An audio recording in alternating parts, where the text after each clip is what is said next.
They slept for 15 to 20 years.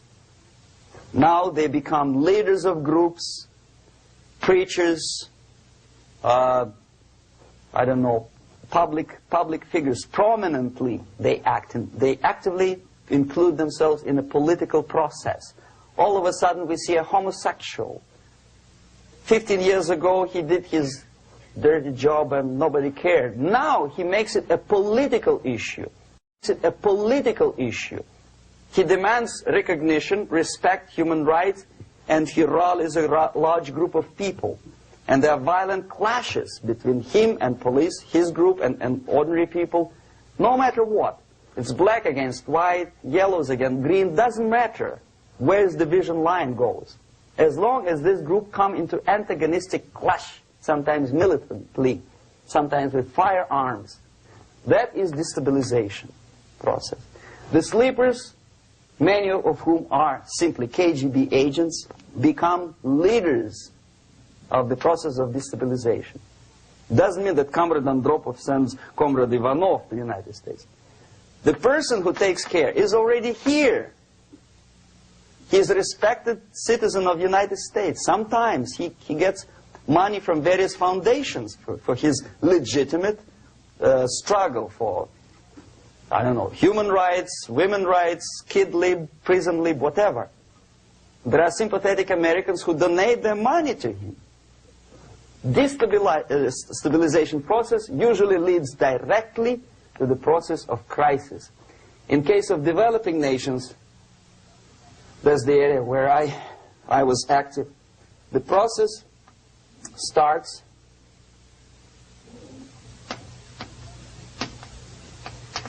when the legitimate bodies of power, the social structure collapse. It cannot function anymore. So instead, we have artificial body injected into society, such as non-elected committees. You remember I was talking about them here. Social workers who are not elected by people, media who are self-appointed rulers of your opinion, some strange groups which claim that they know how to lead society forward. They don't usually. All they care is how to collect donations and sell their own concocted ideology, mixture of religion and ideology. Here, we have all this artificial body claiming power. If the power is denied to them, they take it by force. In case of Iran, for example, all of a sudden we have revolutionary committees. What kind of revolution? There was no revolution yet, and yet they had the committees. They were taking power of judgment. They had the power of execution, they had the power of legislation, and that they had the power of judicial. All of them combined in one person, who is half-baked intellectual, sometimes graduated from Harvard University or Berkeley. He comes back to his country and he thinks that he knows the answer to all the social, economical problems. Okay? Crisis is when society cannot function anymore productively. It collapses, obviously. That's the word for crisis. So therefore, the population at large is looking for a savior. The religious groups are expecting a messiah to come. The workers say, we have family to feed. Let's have a strong government, maybe socialist government, centralized. When somebody put the employers on their place and let us work. We are sick and tired of going to strike and missing overtime and all that stuff. We need some strong man, strong government, a leader, a savior is needed. Population is sick and tired already. And here we are. We have a savior. Either a foreign nation comes in, or the local group of leftists, Marxists, no matter what they call themselves, Sandinista, a reverend or some sort, Bishop Muzureva, like in Zimbabwe, doesn't matter. A savior comes and says, I will lead you. So we have two alternatives here. Civil war, an invasion. Okay? See how it goes? Civil war, we know what it is. Lebanon is the best example. The civil war, which was artificially implanted in Lebanon by injection of force of PLO, Palestinian Liberation Organization. Invasion we had in many other countries like Afghanistan, name any East European country, it was invaded by the Soviet army. But the result is the same. The next stage is normalization. Normalization is a very ironic word, of course. It is borrowed from 1968 situation in Czechoslovakia, when the Soviet propaganda and after them New York Times declared the country is normalized. The tanks moved into Prague, so there is no more Prague Spring, there is no more violence. Normalization. At that stage, the self-appointed rulers of the society don't need any revolution anymore. They don't need any radicalism anymore. So this is the reverse from destabilization. Basically, it is stabilizing the country by force. So all the sleepers and activists and social workers and liberals and homosexuals and professors and Marxists and Leninists are being eliminated physically sometimes. They've done their job already. Okay? They are not needed anymore. The new rulers need stability to exploit the nation, to exploit the country, to take advantages of the victory. Okay? So no more revolutionaries, please. And that's exactly what happens in a number of countries. You remember Bangladesh? This is the crisis in which I was instrumental. First they had Mujibur Rahman. In 1971, he was the leader of People's Party, Awami League, with mustache like Stalin. He was in Russia many times. In 5 years, he was shot by his former colleagues, Marxists. He fulfilled his function. In Afghanistan, it happened 3 times. First there was Taraki, then there was Amin, now there's Babrak Karmal. They killed each other successively, one after another. The moment he fulfills his duty, the first one demoralized country, the second destabilized, the third one brought it to crisis. Goodbye, comrades. Babrak Karmal comes from Moscow and put into the seat of power.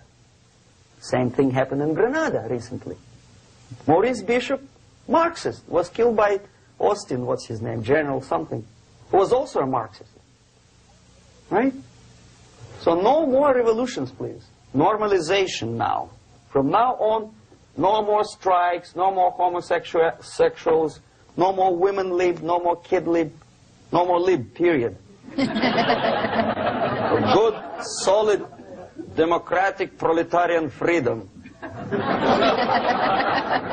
it. Now, to reverse this process takes enormous effort. When today, United States had to invade Grenada to reverse the process of subversion. Some people say, boy, this is not good, it's not kosher to invade the beautiful country, island of Grenada. Well, why didn't you stop the process here, when Grenada was just approached by leftists? Why not to prevent Maurice Bishop to come in power in the first place? Did Grenadians want him? Very questionable. They didn't know who was Maurice Bishop in the first place. He came to power by coup d'etat himself. Okay? No, we let the situation develop further and further and further until the crisis and normalization very soon.